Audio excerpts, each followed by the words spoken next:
امام زین العابدین میرے مصطفیٰ کریم کے نواسے امام حسین کا میدان کربلا میں بچ جانے والے اکیلے بیٹے، اور امام زین العابدین فرماتے ہیں میں اگر 1 مہینہ عمرہ کرنے نہ جاؤں تو حجر اسود میری خواب میں آتا ہے اور مجھے آگے کہتا ہے حضور میری آنکھیں ترس گئی ہیں، مجھے دیدار تو کرا جائے، دیدار تو کرا جائے۔ اور حجر اسود جدھر امام صاحب گھوما کرتے تھے آپ کے حالات میں لکھا حجر اسود بھی ادھر جاتا تھا طواف۔ اتنی بڑی شخصیت مسجد نبوی سے نکلے تو ایک آدمی نے گالیاں دینی شروع کر دی۔ حضرت پہلے تیز چلتے تھے، جب وہ گالیاں دینے لگا تو آہستہ ہو گئے، وہ دیتا رہا۔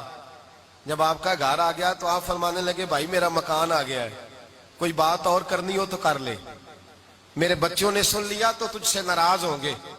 اور پھر وہ شخص کہتا جب یہ لفظ کہے نا تو مجھ پہ سختہ طاری ہو گیا، یہ کیا کہہ رہے ہیں؟ ہم تو دشمن کو بھی پاکیزہ سزا دیتے ہیں، یہ کیا کہہ رہے ہیں؟ حضرت نے کہا کوئی بات کرنی ہو تو کر لے، میرا مکان آ گیا ہے۔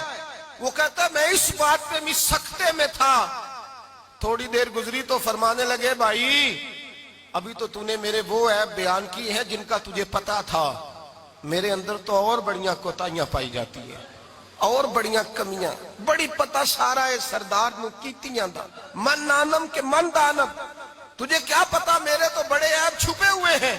وہ شخص کہتا ہے مجھ پر دوسرا بم گرا تو پاک محبوب کا پاک نواسا، پاک فاطمہ کے پاک پوتے اندر گئے، کہنے لگے ٹھہر جا، جانا نا، رک میں آیا۔ کہتے اندر گئے، 1 بوتل سرکے کی لائے، 1 بوتل شہد کی لائے، 5 کلو کھجوریں لائے، میرے ہاتھ میں تھمائی، کہنے لگے تحفہ ہے۔ کہتے میں اب تو ماری گیا، میں نے کہا حضور یہ کیا ہے سارا کچھ، میں گالیاں دے رہا تھا۔ آپ فرمانے لگے جو تو کر رہا تھا وہ تیرا کردار ہے، اور یہ جو میں نے کیا ہے یہ میرا کردار ہے، اس لیے کہ میرے دادا مولا علی شیر خدا حل عطا مشکل کشا، حضرت علی نے نصیحت فرمائی تھی کہ بیٹا جو گھر آئے وہ خالی ہاتھ نہیں جانا چاہیے، جو دروازے پہ آئے وہ خالی ہاتھ نہیں جانا چاہیے۔